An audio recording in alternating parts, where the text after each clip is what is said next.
worst idea of all time. It's the worst idea of all time. It's the worst idea of all time. Season 2. Hello and welcome along to what is categorically at this point in my life the absolute worst idea of all time. My name is Guy Montgomery. And my name is Tim Batt. And Tim, what Yes. we're doing is unacceptable. You didn't enjoy that watch, fella? It wasn't even like last week where I actually felt anger and vitriol. This week I just became deranged. I couldn't interface with what was being laid down. Yeah. I had trouble with that as well. And then I just started like really zoning in and then zoning back out. I noticed things I'd never seen before.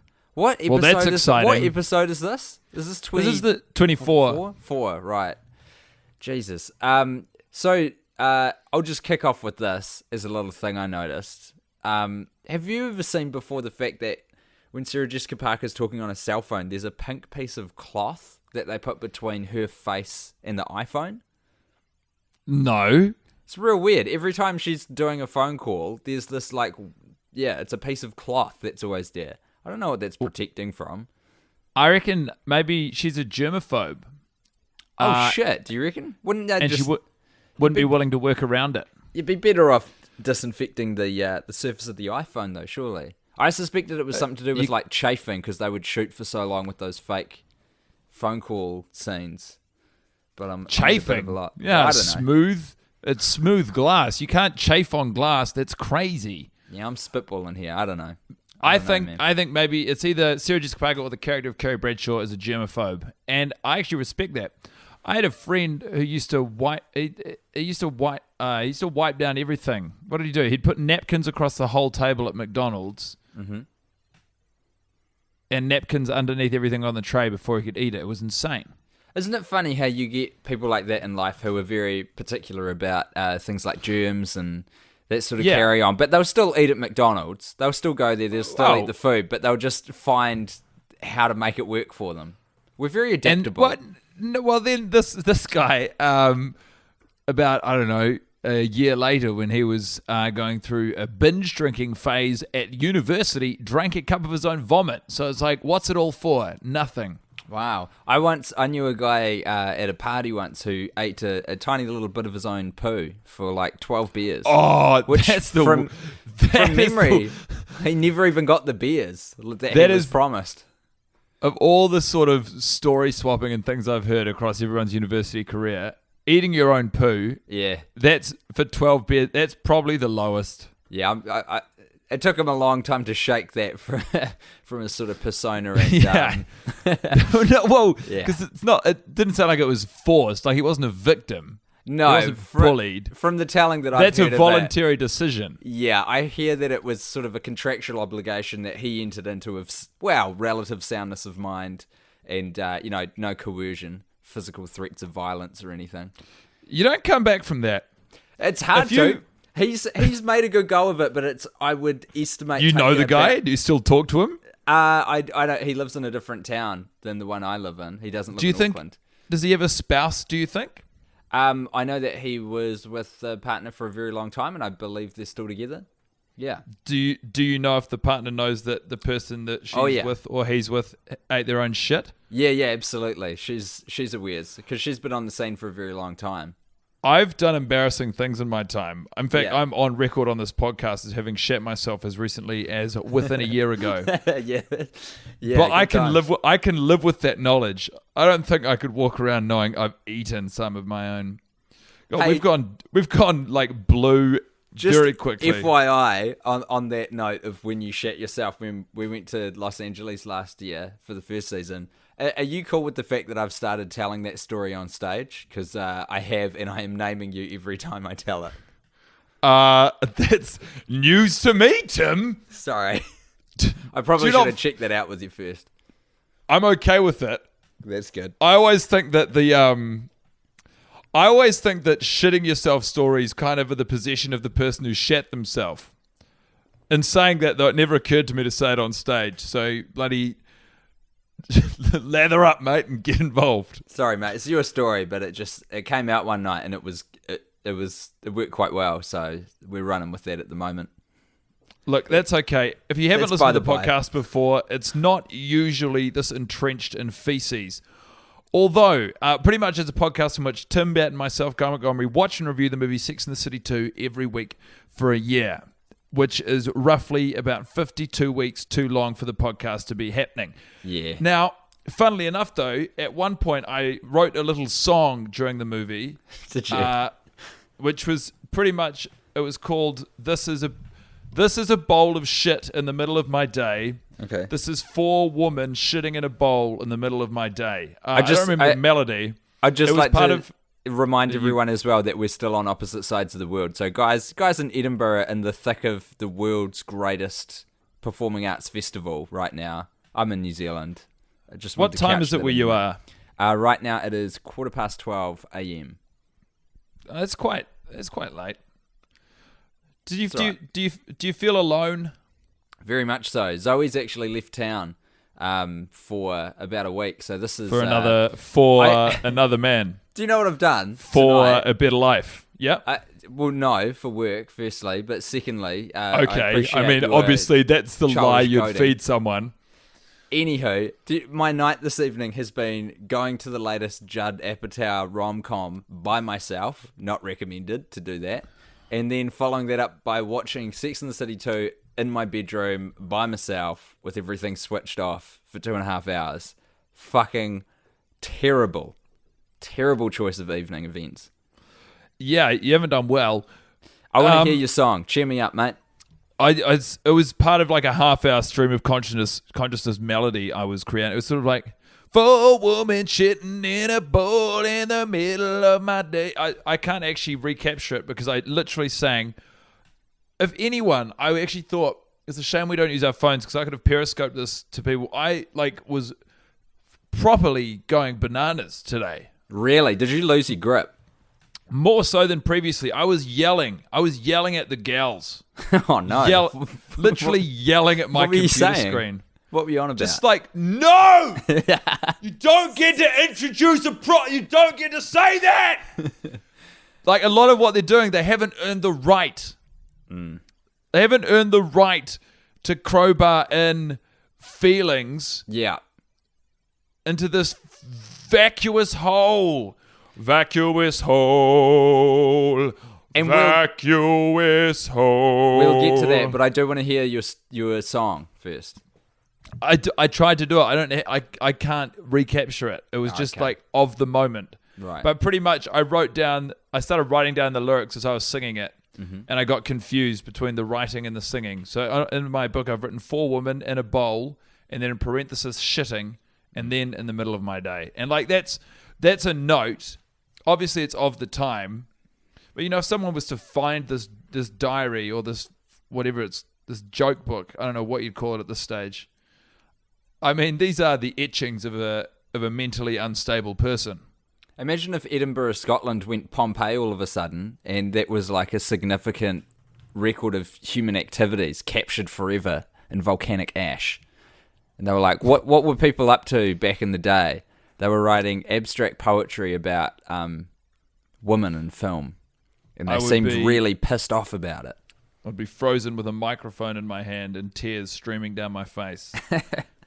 It was so fucking awful this week, man. It was uniquely, like, just a really bad time all around. I get what you're saying, because last week it was like, there was anger. There was real anger. venom. Yeah, it was like, there was anger permeating the entire watch last week, and all directed at Patrick Michael King, which I think was warranted. When you put yourself on that triple threat title for the creds, director, producer, writer, you are shouldering the blame if that one's a flop, mate. You always say that's a red flag.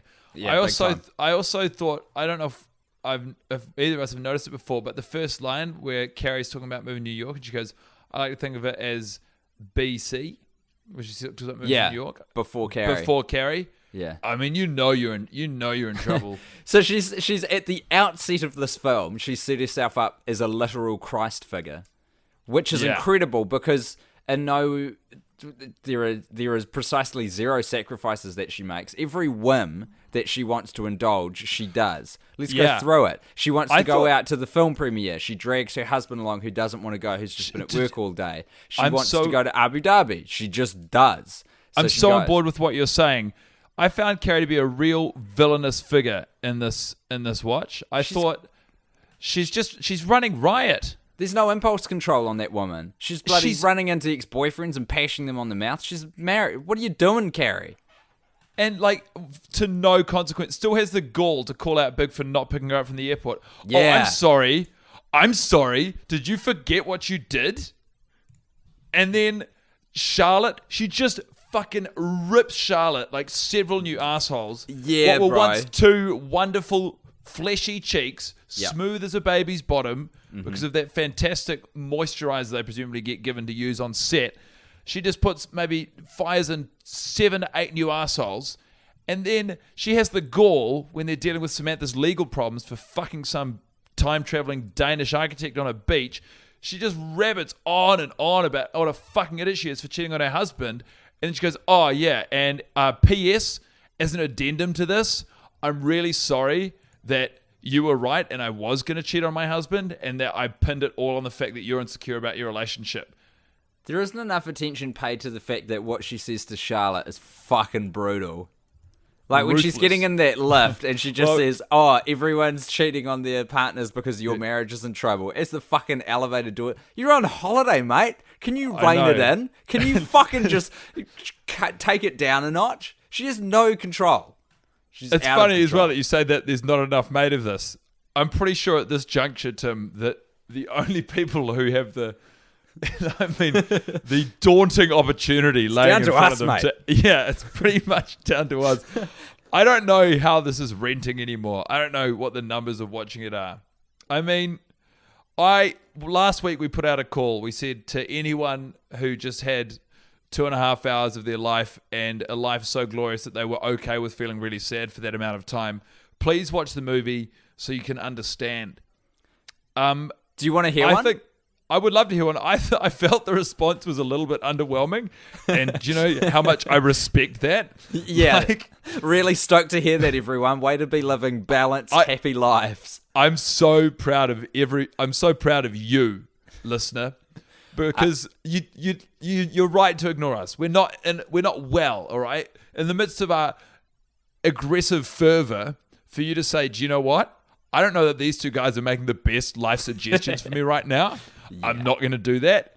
You are on the money. One man who has taken our calls and pleas to watch the film is a guy called Mike Creco, who got in touch with us, and this is what he says right from the horse's mouth. Holy shit, I took your advice from the last podcast and watched the movie. What the fuck? It is the worst. It's racist, homophobic, sexist, ham-fisted in its dealings with social issues, and just awful writing. I couldn't get through it in one sitting, and I have no idea how you guys have done it. I legitimately cheered when Coffee Guy appeared, but I instantly felt sad again because I saw how much of the movie remained. There are so many things wrong with this film, and it makes me mad. My appreciation for what you guys have done has increased dramatically. So that's nice. Is it? I like that your appreciation for what we're doing has increased. Someone made a GIF of Coffee Guy and put it on Twitter this week. I was deeply upset. I think it's great that they isolated the moment and have immortalized it and pretty much reduced what is watchable of the film into one 7-second loop. But knowing that I have to do it for about, 70 hours more. Hey, but you found out a fun fact about Coffee Guy. Oh, yeah. Well, I did. So I looked him up in the credits, right? Yeah. Because, so what is he credited as?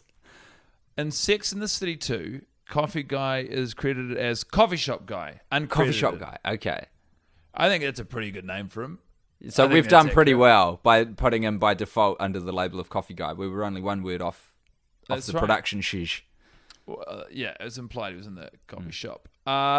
He was in the first movie, also in an uncredited role as Elaine's friend. Now, sadly, as someone who is not really familiar with any of the Sex and the City franchise preceding this film, which does seem ludicrously unfair as I say it out loud now. Yeah, I don't know who Elaine is. But I know this guy is in some way, he's got a, I don't know, either I was going to say he has dirt on Michael Patrick King and keeps leaning on him to get in the movie, but it's just occurred to me, maybe the reverse is true. Yeah. Maybe Michael Patrick King has got incriminating information on every single person involved in the production of this film. Would not surprise me in the slightest if I found that out. That's probably one of the most plausible reasons as to why it was made right now. Though, I mean, there's no getting around the fact that our 4 leading ladies all would have made a pretty substantial amount of money out of this film just by signing up to it, right? Like, we can all safely assume they all came out of this like bandits.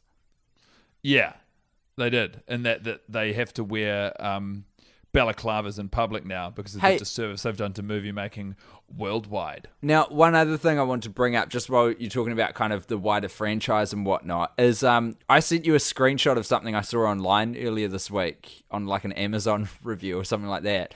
Someone's asking, where's Tate in a scandal that hitherto will be referred to as TateGate? So Aidan apparently has a son that he mentions at like the end of the TV series. I think it's.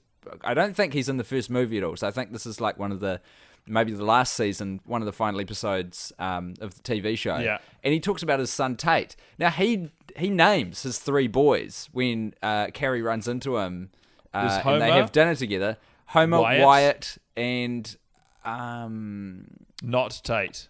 Yeah, not Tate. Another one that's not Tate. Which is what they call him at the Aidan dinner table. So they were going, what the fuck has happened to Aidan's son? And like, there's potentially a really tragic sort of subplot that's being alluded to by the fact that Tate's no longer in the picture. Aidan's not talking about him. It's a goddamn tragedy. But it's also a tragedy that Carrie cares so little about what's going on in Aidan's life. A man she was formerly, I understand, briefly engaged to, maybe, or something. Fucking didn't even question it. They were flirting so outrageously. I really don't think that any of that family stuff was registering. I mean, he takes out a photo and shows the kids to Carrie, but I don't think that that's an adorable family was going through her head. I think it was like, wow, I'm pretty sure you've lost a son along the way. I'm sure that was heartbreaking for you. I don't know how and I don't know why, but I have a funny feeling that the Rat King Brady is somehow involved in this. I wouldn't be surprised to hear of Tate maybe being taken as some sort of underling. I think maybe Tate faked his own death to avoid any involvement in the Sex and the City 2 franchise. Right. I think Tate, who presumably was quite young, maybe 2 or 3, but precocious to say the least. Yeah. Maybe somehow wrote himself. This is the actor who plays Tate, who's also coincidentally called Tate. Yeah.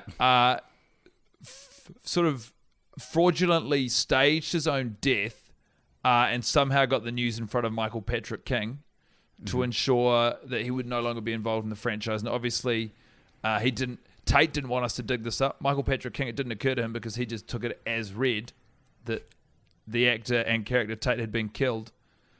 And he's probably gone on to work, in some sort of underworld mafioso franchise alongside our Rat King, who every week I just want to see more and more from. I know. I've got a hunger for Brady. Guy, I've got a hunger for Brady that I can't quash. There's no quelling it. I need more Brady. I need more Brady in my life. I need the animated series of what Brady the Rat King's up to. I want an entirely CGI created spin-off, like maybe a fan-made web show, of what Brady's up to in the sewers. I want him in my life. I want more Brady. I think just anything else. I don't. 2.5 hours, right? It's a long time. It is. And I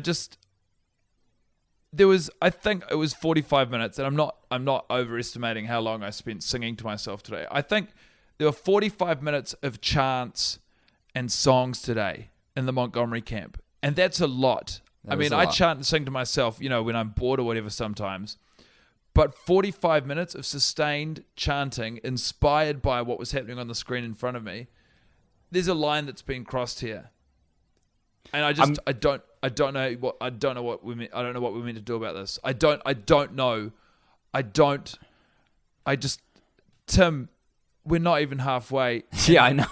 Sometimes I feel fine about it, and this week I'm so scared. I got big pangs of fear as well watching it this time. I was like, fuck me, Struth. I can't believe we're not even halfway, like for the 50% mark. It's like, because it gets incrementally worse the more, like, everything's gone. We've derived all it. We've juiced that orange. There's nothing left. There is a husk where an orange skin once existed. It's all gone. Wrung the Sex and the City 2 sponge dry. It's all gone, and we've got to watch it another 7, 8 times. What I would love to see them, I think the movie, it wouldn't be improved, but it would certainly be a more honest exposition of the production if we could remove all of the Foley, all of the music, so all we get is dialogue. I think... Do you have any concept for how fucking barren this movie would be were it not for soundtrack? Soundtrack is doing so much of the heavy lifting in this film. And I think that's why I want to see it. I just want... At least it would be honest. Can you imagine working the sound desk and being given this film without any of the audio underlay and being like... you get given it, and Michael Patrick King's like, okay, so you're going to think I'm crazy. We're still going to release it. And I'm going to be like 100% honest with you right now. 90% of the work is on your shoulders. We've done what we can. I need you to fix this. I need you to fix this now. And then the guy's like, what do you want me to do? And Michael Patrick King just said, I don't know, just put some vaguely Middle Eastern movie sounding music underneath like all of the stuff in Abu Dhabi for a start. Just in case any of the audience members dip out and forget that the girls aren't in New York City anymore. Fuck, man. Fuck. You make me sick. Got me lit like a candlestick. Can't get enough of it. That's Pink. I was wearing... What happened to Pink?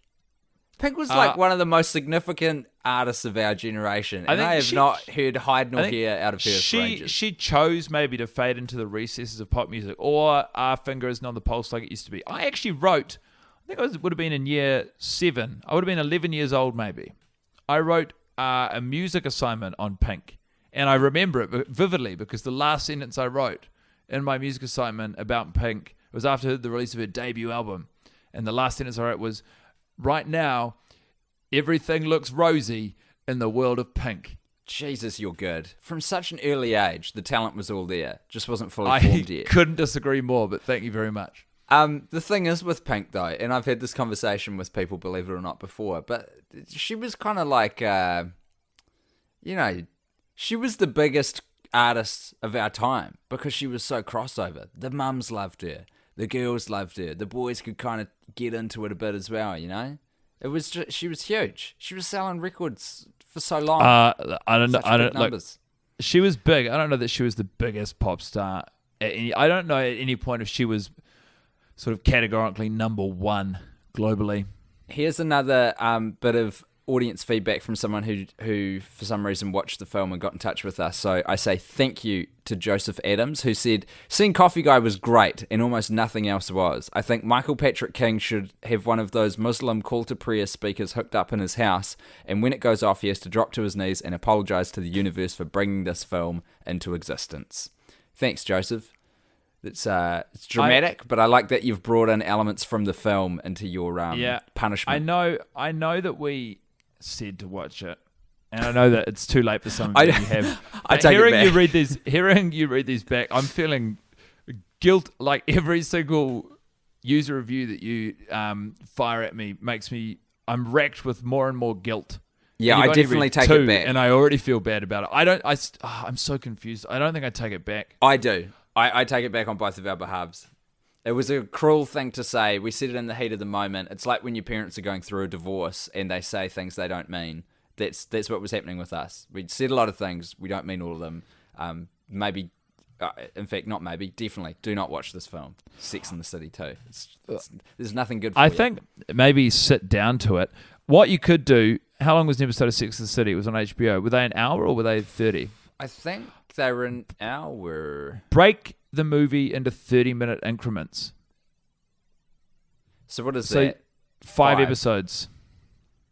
You won't enjoy yourself. Well, let's think about that. Like, what are the episodes as they are in the film? So the first half hour is basically the wedding. It's the gay couple getting hitched and how that reflects on Carrie's marriage as well, right? That's our first step.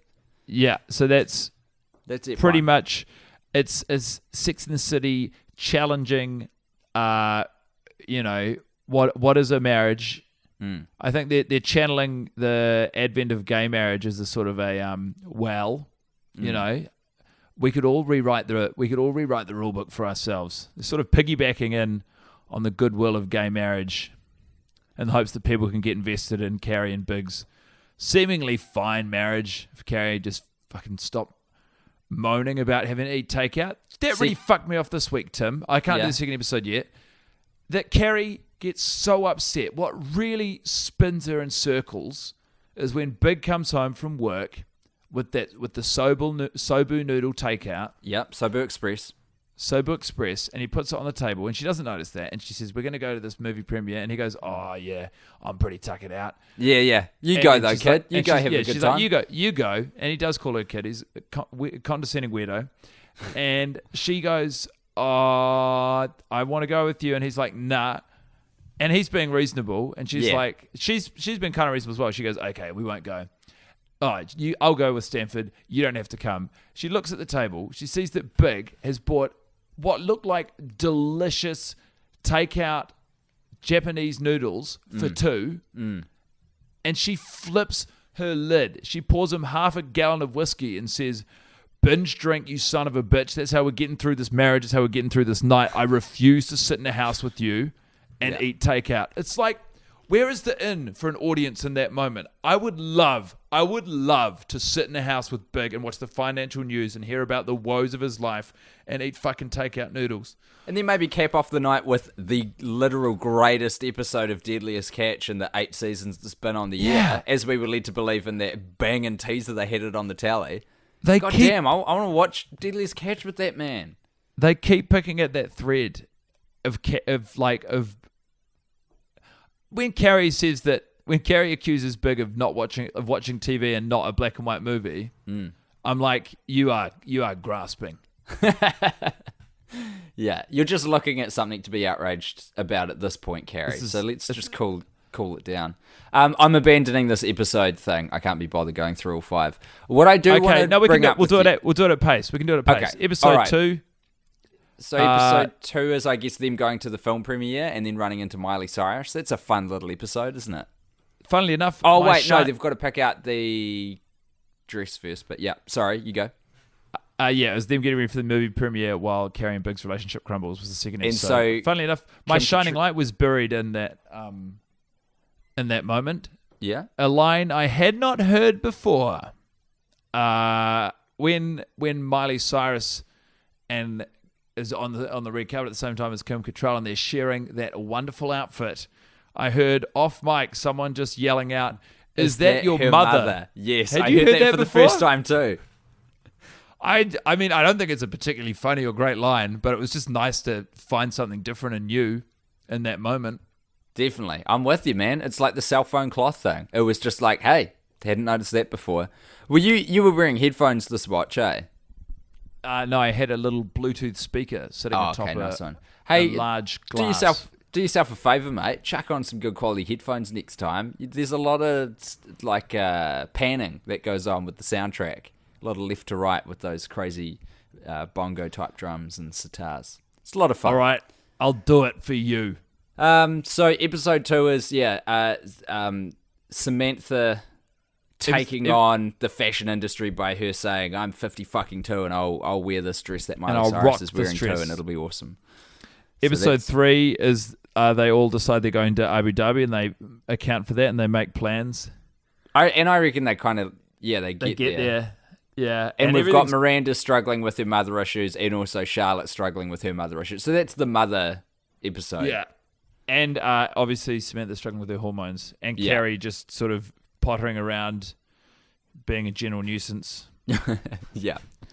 Then our 4th episode, I guess, is them just fucking killing time in Abu Dhabi. It's just a holiday. Yeah, which it is. Holiday. That's what you're exposed to for so much of the movie. It's just like, we forgot to like add plot. Those were the moments when I thought it'd be really nice to hear the movie without any sound effects or additional audio, just hear the dialogue, because I'm like, that would really sort of shine a very ruthless light on what is a harrowing and sad trip. Fuck, it would drag. And then I guess the final episode is just all of the resolution crap. We find out that the nanny's gay, and we find out that Biggs bought a diamond for Carrie to reward her infidelity, and we find out who the fuck cares.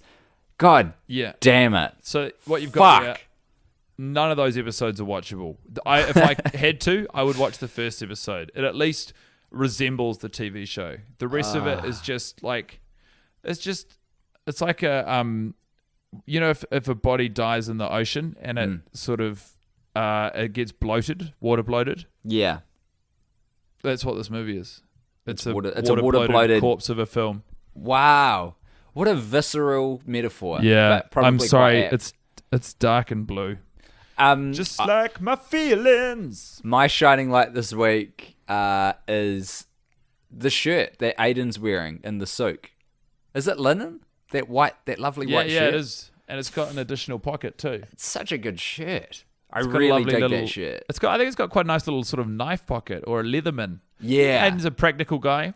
I think it looks like he could build stuff with his hands. It's interesting that you say Leatherman, because I've got a little Leatherman squirt, which are the tiny little pocket ones, and I snapped a blade on it just before the movie started by accident. I was trying to loosen a flathead screw, and it was so tight that it snapped one of the blades in half. How about that? Yeah. I reckon you could send that back. Yeah, Is that under warranty? I don't know. It didn't cost that much. It was, I've had it for a while. I don't think it's normal for a screw to be stronger than a Leatherman. Well, it depends how tight the screw is, as always. But they're just the little ones. They're just the little wee Leathermans. It's neither here nor there. We're running out of time, Tim. So yes, we are. Hey, look, one thing that I have to bring up, because we don't pay enough attention to this, and it's such a bizarre feature of the movie, that Suzanne Summers' book just keeps popping up. It's at the start of the movie, it's in the middle, it's at the end. The fucking Arab woman have got a copy. Really Samantha's hammering it. They really hammer it at the end when all of the women in the room start whispering the name Suzanne Summers as they're pulling out the book, which is very unusual. I haven't been to many book club meetings, but I'm pretty sure the tradition isn't you pull out the book that you're reading while you all whisper, all go, Mark Twain, Mark Twain, Mark Twain, Mark Twain. That's not normal. It's ham-fisted is a word that again comes to mind. It's brutal, man. And it's just so odd because in terms of product placement, I don't see a lot of books in movies that generally I don't think they share audiences. I'm going to buy you that book. I had to reveal that to you because you were going to buy it for me or something. And I had it in my diary to buy you that book for your birthday, for your present. Like I had it a week before your birthday so I could make sure I get it in time. I'm not going to do it now because I won't be surprised. My pledge to you is I will read that book within the week of you giving it to me. Yeah? It looks big, man. The movie makes it out to be a real tome. I've got a big appetite for knowledge. Do you expect Suzanne Summers' book about navigating through menopause as a real page turner, or do you think it'll be a bit dull? I don't know that it will resonate with me, but I'm at least curious to see what all the fuss is about. I'm watching upwards of 15 people every week rave about it. Very good. Although it does seem to me that pretty much all it tells you is to increase your hormone intake. And eat yams. Get yacked up on yams. Look, let's round things off there. Guy, tell everyone about your fabulous show as well. Let's get more... What is happening over there, mate? People are coming into the house. Okay. They're looking at me. I look sad. Yeah, you all are over sad. their faces. So we haven't even indulged what the coffee man might be happening. Oh my god! Well, let's a squibida, Let's just a shubida. Let's squibida. Let's squibida ba ba ba. Let's squibida ba ba ba ba boo. Squibida ba ba ba ba ba ba. Squibida boo. Huh? Ho! What's he doing? Where's he going? What's he up to? What's that hat? That's the question. Do you want to dive right in this week? More than ever. This guy, obviously, it's just occurred to him that he has been heavily sedated by Michael Patrick King, all right? This is not a character. This is a real human being who's coming to consciousness live on set through the medium of coffee. Michael Patrick King's one piece of direction for this guy, or for the waitress serving this guy in the film, was make sure you don't put any actual caffeine in there because it will undo the effects of the Rohypnol. He'll come to consciousness. He'll realize he's in Sex and the City 2 after the awful experience he had during Sex and the City 1. Fuck. So pretty much what we're witnessing is a man sedated, coming to consciousness, live on camera, and walking out. Walking off set. He doesn't want his paycheck. He just wants to go home to his family. It's pretty fucking meta, bro. Quite dark. Yeah, it's pretty fucking accurate too. That is a dark roast, Guy Montgomery. His name, do you know what his name is? Go on. I reckon we need to reach out to this guy. I think we absolutely should. Tom Stratford. Tom Stratford is our new Tanya ice cream girl. We need to find him.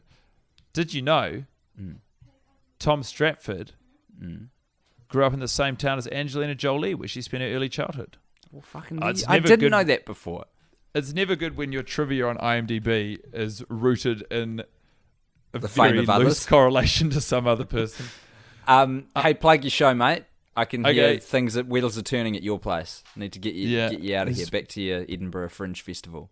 There's people whispering all around me, whispering plans to watch shows. Look, I'm still here in Edinburgh and will be for what feels like the rest of time. It is... I'm doing a show every day at 4:30 at Espionage with my friend Rose Matafeo. It's called Rose Matafeo and Guy Montgomery Friends. We do half an hour of stand-up comedy each. The price of entry, I hear you ask, is free, I tell ye, which is not a sustainable business model, but a great way to get people through the fucking door. Already a bunch of wonderful people have actually come along and said that they've been sent there by the podcast, which has been the most flattering experience of my young life. Please come along. We're doing it for so long. It's really quite ridiculous. Nice one. Okay, bro, I've got nothing to plug because I am just a schmuck caught in the bottom of the earth in the middle of a New Zealand winter. So I will You're bid handsome. you all a fair adieu. I think you're going to have nightmares. Yep. Good to hear from you, Guy. Take care. Be gone, foul demon. It's the worst idea of all time. It's the worst idea of all time. It's the worst idea of all time.